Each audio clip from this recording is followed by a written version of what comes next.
Hey guys, welcome back and thank you for clicking on this episode. I was recently talking to somebody about my podcast, someone who has a podcast and is very successful in their podcast, and I was asking the advice and I was like, do you think my podcast name is like too long? Because when I do the intro, to say the name of the podcast, like, welcome back to the Chemically Imbalanced Black Girl Podcast, like, to me, it rolls off the tongue because I named it, but like, it's a very lengthy podcast. It's a very lengthy podcast name. So, like, should I be like, welcome back to the CIBG podcast? I don't know how to, like, say it. But, I named it that for a reason. So, I think I'm just gonna have to, like, stick with it and just let it roll off the tongue. Because then I was thinking about, like, because now we have a little tiny community of people who actually listen to this podcast, which I think is wild, by the way. I love you guys so much. But I was like, what if they try to, like, recommend my podcast to, like, other people?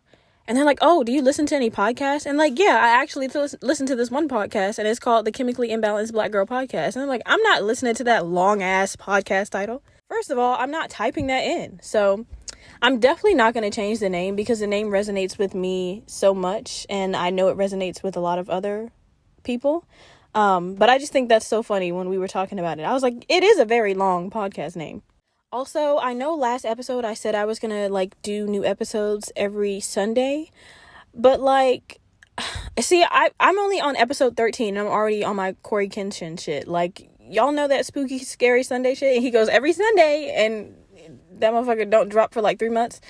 I'm already on that, but I just feel more comfortable when I have, like, I think the best episodes I've done so far are when I do them, like, first of all, when I have the time, and when I actually have something on my heart that I want to speak about. Because there's nothing worse than trying to do a podcast episode on a schedule, and that day you don't have a damn thing to talk about. You know what I mean? Like, when I edit my podcast episodes, and it's on a day where I kind of wasn't feeling my best, or, I just wasn't having a good day, I'm like, I'm not uploading this. This sounds so damn stupid. So I think I'm not going to retract the every Sunday uploads, because Sundays are usually when I have, the most downtime.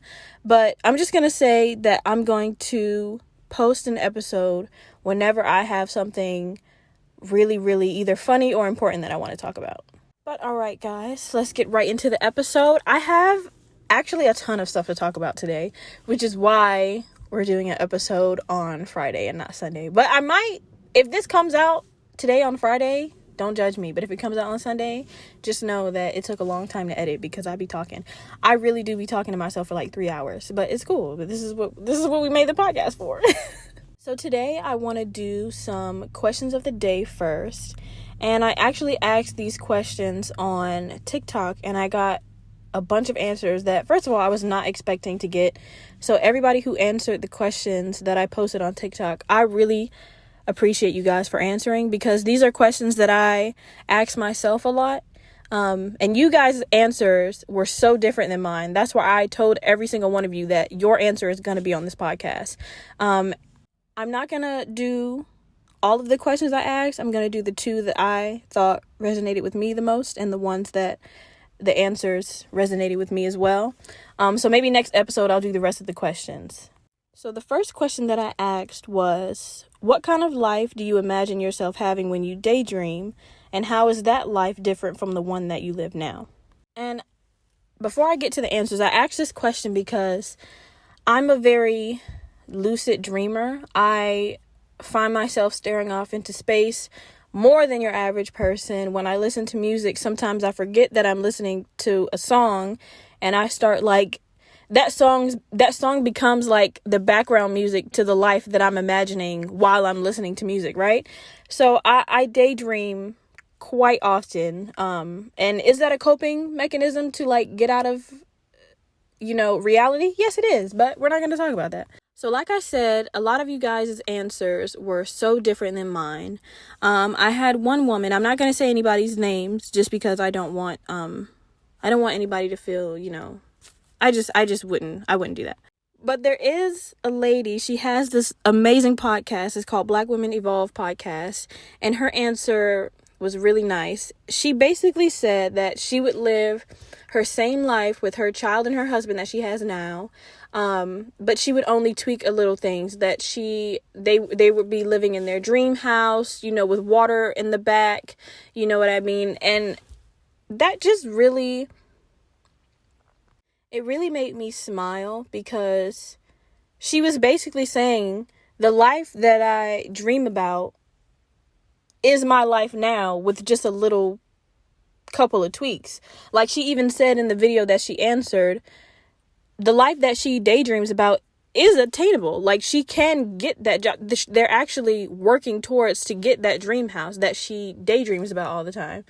So I don't know, that just made me really happy, because when I daydream, I don't daydream about anything recent that's in my life right now, which I'm going to get to after I read all the answers out. Also, I definitely said I wasn't going to say any names, and I just said her whole podcast. But shout out to that podcast. Again, I'm going to say it again because I don't care. It's called Black Women Evolve Podcast, and it's a really nice podcast. You guys should take a listen to it. Another answer I got from this one girl, she said that she daydreams about basically just her waking up every morning and having the financial freedom to decide what she's going to do for that day, instead of having to do something in order to feel that little brief moment of financial freedom. Instead of living paycheck to paycheck and having to clock in to work somewhere, so that way when the paycheck drops, then you get to live this life of, so that way you can live this very brief but lavish life. And I love this answer also because I think that there's no one in this world that answer doesn't resonate with. Even if it didn't come down to the financial aspects of everything, I think everybody, especially now, we've all been through so much in the past 3 years, mentally, emotionally, physically. I think everyone just wants the opportunity to be able to wake up and just say, I'm going to do something today that makes me happy. I'm going to do something today that I've never done before. Or I'm going to do something today that, other people might think is crazy, but secretly I've always wanted to try it. You know what I mean? 90% of the world doesn't have that luxury because, in order to get, you have to give. And most of the time what we're giving, we hate to give it. So I really did love that answer. And it just stuck with me. That was one of the answers that stuck with me because I can't even imagine living a life with that financial freedom. So I just feel like that is something really nice to daydream about. There's one more answer that I want to give for this question, and then I'll move on to the next question. But this answer made me tear up when she said it. Like I said, I won't say any names, but again, the question is, what life do you imagine yourself having when you daydream, and how is that life different from your life now? And one girl said that, see, I had to stop recording. My voice got shaky because I was really tearing up on this answer. I'm going to have to edit that out. But listen, so she said that she imagined herself adopting like troubled kids and traveling the world with her man because he's an artist. So she would take these troubled kids and, show them, that they're appreciated and that they're loved by, showing them the world and showing them, that there's people out here that care about you. They might not be blood related. They might not be biological to you, but you matter and you are important. And I'm going to show you that by being the mom that you might not have ever had. And the reason why I'm getting choked up, and I'm not going to cry. This is not going to be that type of podcast, I promise. If I do cry, I'll just edit it out and you guys will never know. The reason why that stuck with me so much and it just touched my heart is because I'm adopted. I mentioned that in episode 2. I won't get too much into it now, but I rarely hear people say that they want to adopt children. As you all know, if you've been listening to this podcast from day one, you guys know that I don't want any children. But there's something so special about adopting a child that I think if I ever did change my mind about wanting to have children, which I probably won't, by the way, but if I ever did, adoption would definitely be the way to go, because I can't express to you guys how much my life has changed since I've been adopted. Of course, yes, my life, It's still a life. I have, mental health issues and I have drama. But if I never got adopted by my parents now, not only would I be a totally different person, but I'd probably be in jail or I'd probably be dead. So when I hear people say that they are willing to take, especially when she said troubled kids, because that's what I was considered a troubled kid. So when she said the words troubled kids, I was like, oh my gosh, nobody says that. Nobody is going to sign up for that. You know what I mean? If you have a kid biologically and that kid turns out to be a troubled kid, you don't have a choice but to handle it because it's your kid. Now you have to see which side of, the DNA it came from, or that's your side, or that came from your side. You know what I mean? But to openly and willingly take on that challenge of loving someone who's been through so much is crazy. That takes a special type of person and a special amount of patience, and the answer just I loved it. All right, guys, and the second question, I gotta get through these questions because they making my, when you're about to cry, your nose start running, like I'm going through it. The second question I asked was, what's the worst thing a family member or friend has ever done to you, right? Oh, wait. Before I get into this question, I have to tell you guys my answer to the last question. What kind of life do you imagine having when you daydream? So the life that I imagine myself having when I daydream, like I said, is nowhere near compared to the life I live now, which is why I was so amazed by the answers I was getting, because a lot of you guys, life didn't change. You daydream about basically the same life that you live now with just minor tweaks, like I said before. My life, on the other hand, when I daydream is so different to the point where when I'm daydreaming about myself, I don't look like myself. I have changed not only my personality, I've changed my body, I've changed my face, I've changed my skin complexion. Like, in my head, I'm a dark-skinned woman. Now, people will tell you that I'm light-skinned. I promise you I'm not. I'm brown-skinned, but that's another topic for another day. I imagine myself being a dancer. Can I dance? Absolutely not. I imagine myself on a 10-acre farm with about 3 horses, 5 goats, 10 chickens, 8 pigs, just a bunch of animals, like 1 million dogs, 50 cats, just me and my animals on 10 acres of land. And I just dance around the house. I go out in the morning, pick the eggs, milk the cows, watch the pigs, pet the goats. I just imagine, and I'm all alone, by the way. In my head, I'm so prepared to live a life alone in my head that I've never imagined like a wedding day, a wedding dress. I've never imagined like what my kids would look like. From birth, I've always been prepared to live my life by myself.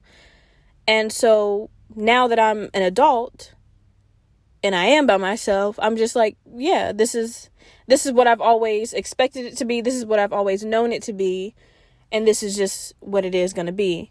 And that doesn't make me sad. But obviously when I tell other people that, they're like, you're such a vibrant person. You have this loud personality. How could you ever want to live a life alone? And it's just, that's what I'm used to. And that's what I'm most comfortable in. You know what I mean? So when I have those days where I'm daydreaming, or like I said, when I'm listening to music and I start lucid dreaming, I'm imagining a life that I am by myself. I have a garden, so I don't have to, go to the farmer's market to get my vegetables. I have my own source of meat, my own source of protein, dairy. You know what I mean? That is, to me, what a beautiful life looks like. And that is what I daydream about when I when I do it. So everyone who's like, well, yeah, my life would pretty much just stay the same, just a little bit more money and just a couple more things. I didn't feel bad, but I was just like, damn, I don't know if I need to change. Do I need to change my life now? Like, I'm just kidding. But that's what I imagine, when I daydream. Okay, now to the second question was, what's the worst thing a family member or a friend has ever done to you? Again, I won't say any names. The two answers that I got that really set with me was basically this one woman had a mom very, very similar to my birth mom, on drugs and stuff like that. I won't get into it because it's a very personal story, but I'll give you guys the premise of what she told me. Basically, her mom was on drugs and stuff like that, and at a certain point, she had extended her mom an olive branch saying, hey, you can come and live with me, as long as you're clean, because I do need help taking care of my daughter. Her mom agreed and stuff like that. That way she could go and have more time for work or anything else she had to take care of. So she wouldn't have to either bring her daughter along or just not do it at all, right? Perfect tag team. Eventually, her mom started doing drugs again, doing drugs in the house while she was babysitting her daughter, basically putting her daughter at risk until she found out about it. And then when she did find out about it, she confronted her mom, and her mom basically just all hell broke loose. She started lying to the other family members and basically just saying bad things about her and not owning up to the fact that she was wrong and that she put a child in danger and she had relapsed. So she turned her into the black sheep of the family when really the mom was the black sheep of the family. And I won't say anything else about, what she told me, but basically she lost everything because her mom wasn't willing to change her life. Instead of changing her life for the better, she wanted to make her daughter's life and her granddaughter's life equally as shitty, basically. And coming from someone who's adopted and someone who's been through something like that, I can never understand how or what chemical imbalance can make a mother do that to your child. And I had my experiences with people who are drug addicts, and I know that a lot of the reactions are out of body experience, but some things are inexcusable and some things don't deserve forgiveness. I'm sorry. I can only have sympathy for so much, especially when I'm at the back end of the sympathy that I'm trying to give you. If I'm trying to give you help and I'm trying to give you this sympathy that you do not deserve in the first place, first of all, and somehow I keep getting the backlash of it, I have to wash my hands with it at some point. I know that, it's the drugs talking and all that stuff, and you've been through a lot, but now you're putting me through a lot, and me nor my daughter deserve that. You know what I mean? So I really resonated with that story a lot because I've been through that same thing with my mom. My mom from birth couldn't wait till I got the hell out of her house, and she told me every single day. And I was like, well, it kind of seems like you shouldn't have had kids, But so I really resonated with that story because having those same experiences with my biological mom has made me scared of having my own children because I don't want to accidentally turn into a mother like that. And I know you guys are thinking, how do you accidentally turn into a bad mom? Easily, actually. It's actually very easy. And it's actually very common, which is why so many of us in my age group are so fucked up, because apparently it's one of the easiest things you can do is be a bad parent or a bad mom. And bad parents run in my family. I keep saying it. Bad parents run in my family like the plague. And not only do I just not want to have kids, I don't want to continue that cycle. It has to end with me. It just has to. I have a sister who has kids. She's not really that great of a mom. You know what I mean? It just, now that I've seen it extend to a sibling's point of view, and it's not just my aunts and my mom and my grandma and all that stuff, it's actually come down the DNA line to where I can see it in my sibling. I'm good. I'm okay. I'll pass. I'll get a dog. I'll name her Jessica. That'll be the grandkid cousin. That'll just be my child. I cannot do it. The second answer to that question was that this girl was going through something and she shared it with her mom. Her mom said something that was super hurtful back. And she was like, okay, well, shouldn't have told you that. So instead of going back and forth with her mom, her grandma had been through something similar. So she wanted to talk it out with her grandma and, just basically vent to her grandma. But she specifically told her grandma not to talk about it with her mom because clearly her and her mom weren't on the same level of understanding like she was with her grandma. And I think she said not even 24 hours later or maybe a week later, her grandma immediately told, and she heard her mom on the phone with her grandma, and grandma was just spilling the beans on everything she specifically told her not to tell her. And that's a different type of betrayal when you can hear it and you said not to do that. Because the he say, she say thing, that hurts, right? But you can only believe so much of what the person said. But when you can hear the betrayal, you can hear them doing exactly what you told them not to, and you trusted them with whatever the information was, I feel like that hurts a little bit different because now not only is it betrayal, but it's you're disrespecting me. And the thing that really bothers me about that, especially in Black families, is when you're a teenager or a young adult or hell, even a child in a Black family, staying in a child's place basically means that we can talk shit to your face and you're supposed to take disrespect and just take it like that, right? That it means that I can say whatever I want to say to you, whether it hurts your feelings or not, and you're supposed to just go to your goddamn room, like I said, because I'm the adult in this situation. And that ricochets over the years of growing up.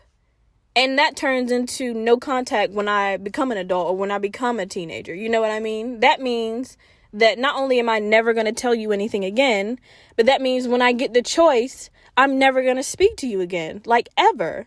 And if you come from a family like my biological family, nobody ever apologizes. They'll just go to the store, buy you a bag of chips, tell you that dinner's ready, and suddenly it's your favorite, meal of the night. You know what I mean? Nobody ever apologizes, and nobody ever takes accountability for the fucked up shit that they've done. It's always swept under the rug. And I'm not a sweep it under the rug type of bitch. I will literally lift the rug up and start flailing that shit out because you need to apologize to me. There's a lot of people in my biological family now that I do not speak to because they've owed me an apology for 10 years. You can call that petty, you can call that unnecessary, but I'm already such an overly emotional woman with myself internally that I refuse to let somebody externally disrespect me and betray me without even a smidget of remorse. You know what I mean? You didn't care about my emotions or my feelings when you did the disrespectful shit. So I'm not going to care about your emotions or your feelings when I never speak to you again. And I'm very good at it. You would think that I died because you're getting blocked on everything. And I could walk down the street. Who in my family do I not talk to anymore? Hold on, let me give you an example. My biological sister and we haven't spoken in almost 3 years because she still owes me an apology from 3 years ago. And I'm very serious about it. I could walk down the street right now and walk past my sister and I'd be looking on my phone for the nearest Subway shop. I wouldn't even glance in her direction because my heart and my emotions are so fragile and so important to me that if you care about me, they need to be just as important to you. So that story about, the grandma and the mom really touched me because a lot of people, when they betray you and then they get the result of the betrayal, they act like they don't know where it came from. And I hate that.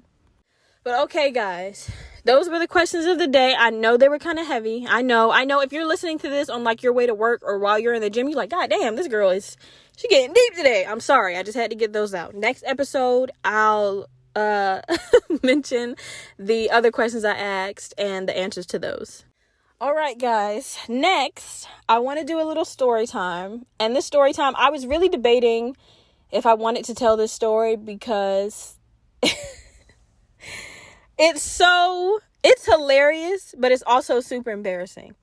You guys know how I say my life is like a very strong elixir mix of a Greek tragedy and a well-written stand-up comedy, right? So all of my relationship stories involve that. You know, they're all, I just can't keep a man or a woman to save my life. And I know the common denominator is me. I'm currently working on it, okay? So don't be in the comments like, girl, it sounds like it's you. I know it's me, okay? I'm fixing it. This time it wasn't me though, okay?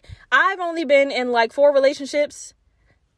Well, I've only been in 4 relationships with men. Anyway, okay, wait, listen. This was about when I was about 15 years old. And I was dating this boy who was completely out of my league, all right? And I know you guys will be like, oh, don't say that, okay? You guys don't know what I look like, okay? He was beautiful. He was gorgeous. And I don't know what you guys look like at 15, but I look like a manatee, okay? A manatee with an afro. That's what I looked like. I was disgusting. And he loved it for some reason. Until this day. Just wait, listen. So this boy that I was dating, I had a huge crush on him. Oh my God, I just remembered something else he did to me. Why did I give him another chance? Girl. Okay, wait, hold on. So I met this boy on the bus. I knew all of the kids that rode my bus because we lived in a really small neighborhood. So I knew everybody, even though I wasn't that talkative as a kid in school. I knew everybody because either they were my neighbors or, you know, we walked to the bus stop together. So one morning there was this new boy on the bus and I was like, God damn, who is that? He is delicious. He got on the bus. He sat in the front. He sat in the first seat on the bus, which was a green flag for me because I love shit like that. Like a man who has like 10 followers on Instagram, like 2 or 3 posts. Oh my God. Yes. You are the man for me. So the fact that he didn't go immediately to the back of the bus where it was lit, I was like, oh, he not even, okay, all right. He a little quiet. He a little shy. Okay. I was like, all right, this could work out. I don't even know him. And I'm already like planning like that he's my man. 15-year-old me had so much more confidence than grown me, like child me. Oh, I was like, that's my man and I'm going to have him right now. Me, I'm like, well, maybe if you like me enough, I don't know, maybe we can take it like on a date. So as soon as we got to the schoolhouse, I flew off that bus. I was like, I have to get off. I have to run down the steps as he's running down the steps. Like I have to have him. So he gets off the bus. I'm immediately behind him. And I remember tapping him on the shoulder and I'm like, hey. And he's like, hey. But he said it like real happily. I was like, okay, he loves me. So I'm asking him like, is he new? And he's like, yeah, I just moved here from Jersey. I'm going to give him an alias. His name was Demetrius. So he was like, yeah, I'm Demetrius. I just moved here from Jersey. You know, I have a little sister. Da, da, da, da, da. He was in my same grade. I was like, perfect. So I introduced myself and I'm like, oh, what classes do you have? And stuff like that. He was in my homebrew class because I remember I had about 3 AP classes that were on like the other side of the school, but we had the same homeroom class. So this school that I went to, you had to start in homeroom before you went to any other like subject. When I saw that he had my same homeroom, I was like, oh, there is a God.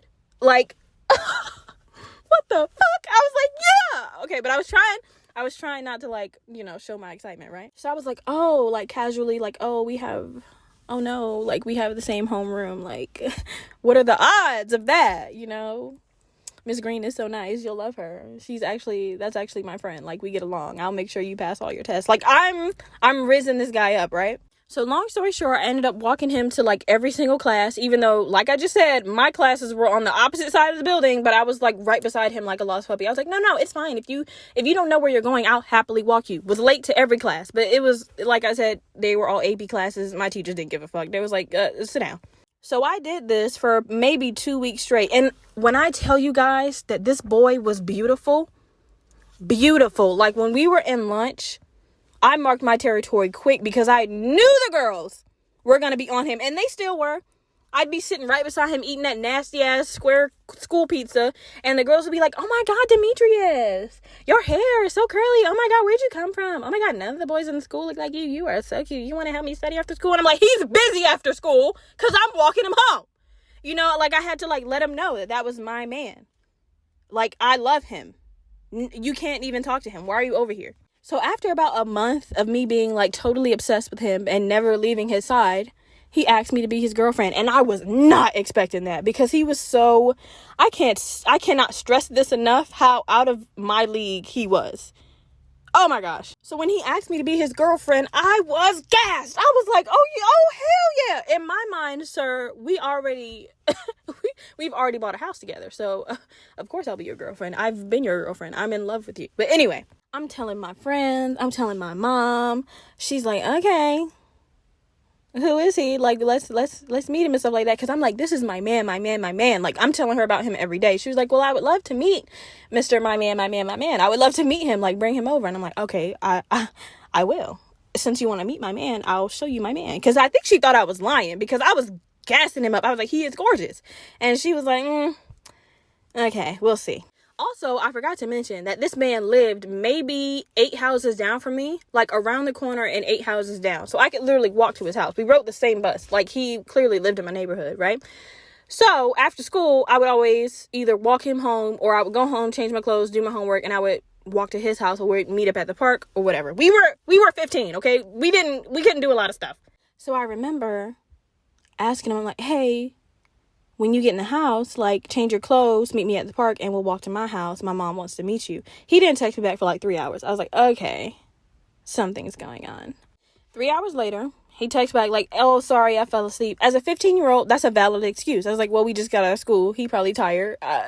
Falling asleep is believable, yeah?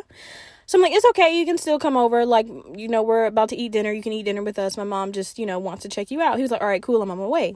He comes. He meets my mom. My mom is like, oh, he's a very nice, respectful young man. And I'm like, of course he is, because I know how to pick him. Like, I'm great at this. He's amazing. And this is your son-in-law. So fix him a plate, please. So now we're all like eating together. We're laughing together. We're talking together. And I'm like, wow, look at my family. Look at my unit. This is just black excellence. Like right here. I just love all of this. Like, I'm 15, by the way, just like soaking it all in. Like, I love this family unit. We just have made together. Like, look at us. So then the next week, I'm inviting him over to my house, and he starts to get like a little distant. Like, when we're in school, he'll like be the first in his class, so I won't walk him to his like next class. He didn't eat lunch with me. He was at like at a whole different table with a bunch of dudes and girls, and I was like, okay. And I've always eaten lunch either by myself or with him, so I wasn't like at a table with a bunch of people. I would always find like the secluded table in the corner with the light twitching and shit, just eating that nasty ass bagel pizza. So I wasn't just gonna invite myself over to the table because I'm your girlfriend. If you wanted me to be over there, you would have asked me to be over there, or you would be over the fuck here. So I'm not just gonna go over there and be like, excuse me, this is my man, I'm gonna sit down. I've always known my place. Like, I've always known, like, I'm not gonna go if I'm not invited, right? So he kept that up for about 2 weeks. And it was starting to hurt my feelings because when we text, he would be so lovey-dovey and da-da-da. But when we got in person, he stopped coming over my house. He stopped meeting me at the park. He stopped letting me walk him to his classes and stuff like that. Now he's not so new in the school anymore. Now everybody knows who Demetrius is, especially because, girl, he was fine. So I wanted to talk to him about it. And I was like, okay, well, meet me after school at the park and we'll talk about it, because what you're not going to do is play me like... well, like, you don't want to be with me, because if you don't want to be with me, you could just say that. He was like, no, I do. We'll meet after school. Tiny input. His mom was like never around. I don't know what his mom did. I remember meeting his mom maybe 4 times, but Shorty was never at the house. I don't know if she was a nurse or a doctor. Shorty was never home. She was always working overnights, long hours. Car was never in the driveway. So he just had the house to himself, right? Plus his little sister, but she was a child. Like, I'm talking like 5. So he basically had the house to himself. So when he came to my house, it was a knock thing. When I came to his house, I'd just walk in because it was just him. So I would just walk in. Keep that in mind, because the story about to get left. So we get out of school and I'm like, all right, meet me at the park at like 3:00. We get out of school at 2:05. That's enough time to get your shit together and meet me at the park. He does it again. He doesn't text me for an hour. I'm like, all right, maybe he fell asleep. Maybe he, is fixing some food for his little sister. It turns into 5:00 and I'm like, oop, the sun about to go down. I need to take my ass over there and go see what's he doing. Oh my gosh. Like, telling this story is giving me flashbacks. I need a Patreon. I need to be paid for this story because oh my God. Okay, listen. So, oh my goodness. I don't think I've ever told anybody this story before. Girl, I walk over to his house. I walk in his house. Now, his house is set up. When you first walk in, you see the living room, the kitchen, and you can either go down the hallway on the left to his room, or you can go down the hallway to the right where his mom and his little sister's room was, right? It was a 1-story house. Girl, why do I walk in? Door not locked, door just available for anybody to walk in. And on the couch, not even in the bedroom, on the couch, first thing you see when you walk in the door, and he is going to town on this girl. I'm like, oh, ooh. Now, before I go further, I need you guys to know that when I was a teenager, I was not having sex. I was like, I cannot even fathom myself doing that right now because I am a child. Like, why would I have sex? And I'm like, my mom still buys everything for me. Like, what do I look like throwing it back? Like, I just can't. Like, I can't. So I was very adamant about not having sex in all of my relationships as a teenager. And that is what made most of my relationships end, because I was like, I'm not doing that. So, girl, I walk in and he is, I mean, they are all in and around Pound Town. They have bought land in Pound Town. They own a horse. They have a plaque in Pound Town. They are the owners of the nearest Subway shop in Pound Town, okay? I mean, they're going at it. And a thing about me, when I'm like shocked, I just stare for some reason. Like, I don't know why I do that. Like, I just stood there and like was watching for like too many seconds. And like, I didn't know what to do because I was a child. So I was like, I feel like this is a very adult situation that I'm in, and I don't have the adult emotions to handle this the right way. So I just stood there and watched. And then the girl turned around and she saw me, and then she like, you know, like got up or whatever. And when I saw her face, I was like, oh my gosh, I know her. This is something very terrible to say about a 15-year-old now that I'm a grown woman. But at the time, the description fit, okay? The description fit. So don't come at me and be like, you're talking about a 15-year-old. She was nasty. She was literally like the neighborhood prostitute. Like the prozziest proz I've ever known in my entire life. Like I'm gonna tell another story about her in another episode. But when I saw her face, I was like, not the community puss. Come on. I was like, if you're gonna cheat on me with like a connection, like somebody you've built a bond with, I could have had her if I wanted to. Like, oh my God, I can't even, oh my God, it hurt my heart so much. It hurt my feelings so much because oh my God. So after I've gotten my 2-minute show, I didn't know what to say. So I just turned around and walked out because I was like, okay. Like I didn't say any words. Like, I think she was like, oh, hey. And then I just walked out. So then he comes running behind me, screaming my name, yelling my name. He's got no shirt on and his basketball shorts are like halfway down his waist. And I'm like, who did I find attractive? Like, how is this person running after me right now the love of my life? Like, what did I see in you at all? Like, you know when somebody does you wrong and all of the attraction you had for them just washes away? Oh my God, it went away in that instant. I was like, this is the ugliest motherfucker I've ever seen in my entire life. Please don't touch me. And another thing about me, you can do anything you want to me. Do not put your hands on me. I hate being hit. I hate being touched. Don't pull me. Don't grab me. Don't hit me. Because listen. So he's running after me, calling my name. And I'm not running, but I'm like, I've got some pep in my step. I'm trying to get home as fast as I can. He comes behind me and yanks me around. When I tell y'all I have never smacked the face so harder in my entire life, oh my gosh, I wanted to slide his skin off his face when I slapped him. I reached back from the northeast and slapped the shit out of this man because I was like, there's no way you think that you can say anything to me that will make me want to sit down and have a civilized conversation with you after I just saw you going to town on the neighborhood prozzy. Like, what do you have to say? And don't fucking touch me because y'all were just exchanging the thickest of bodily fluids I've ever seen in my entire life. Don't put your hands on me. So when I smacked him, I stared at him for a second because I was about to start crying. I'm not gonna lie. I did cry. I'm not even gonna hold it to y'all. I did start crying. Because I was sad because I've never been through something like that. I was 15, y'all. I was very sad. So I started crying. I walk away. Girl, why when I start walking away, he start calling me all types of bitches and this is why I don't want to fuck with you and da da da da, you ugly hoe. I was like, who is this man? Who is this? I thought we were in love. he was cussing me the fuck out, and he was being so loud. Like, the whole neighborhood heard him. I was like, oh my gosh. I went home and I fell apart. That was the only time I've ever cried over a man.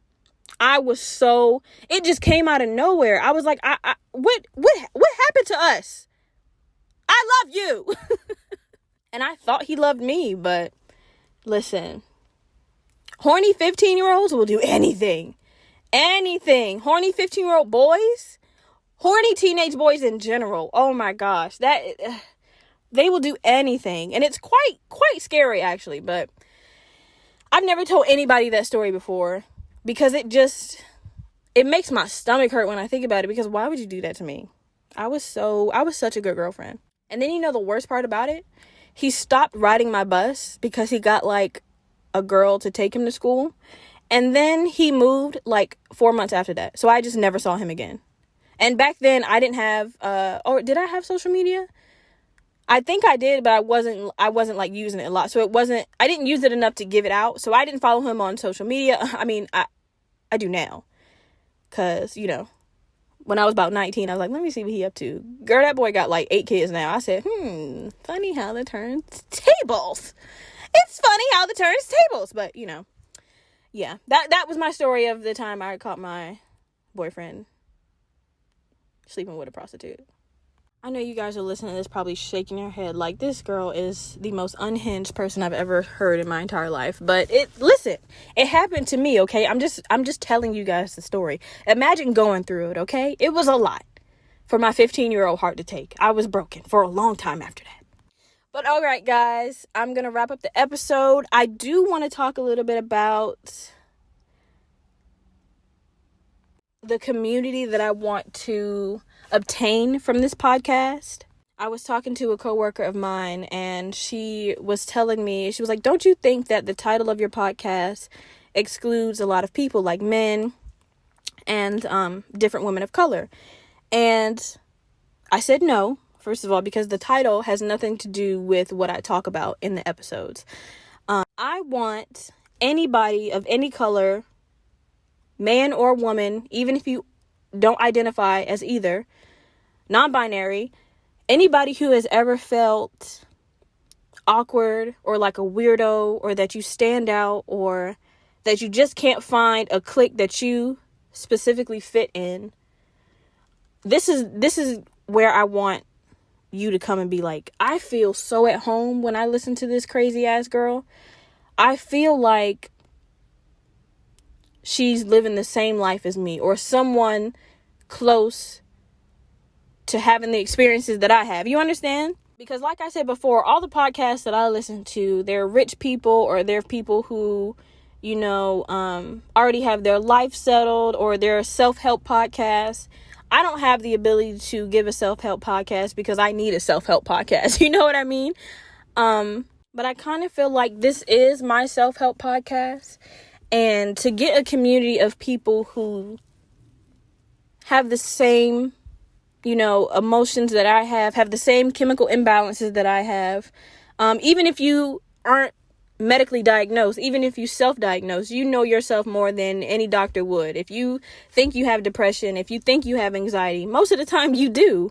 It's just at a certain level, So that's what I want to create out of this podcast. It's just a group of people who feel like rejects and outcasts, and to come together and feel important and funny and loved and cared about and listened to and heard, and have a place where they can say the most outlandish shit and just not have somebody judge them and be like, well, what the fuck are you talking about? And be like, I feel you, bro. I felt you, dog. You know what I mean? So that eventually, when I do get on episode 300, 400, 500, there'll actually be that many people that I'm reaching out to and I'm talking to. And eventually, we can meet up or something like that. I know that sounds creepy. It's like, yeah, you want to meet me at the park? But really, we can really do it big. And I would love that. We can wear straight jackets and booty shorts. That could be our thing, y'all. Straight jackets and booty shorts. Come on now. Tell me that's not fire. Straight jackets and Daisy Dukes, please. Okay, let me stop fucking around. But yes, guys, thank you for listening to me talk. Like I said, this episode will either be out Friday or Sunday, depends on how long it takes me to edit. And I will see you guys next episode. Bye!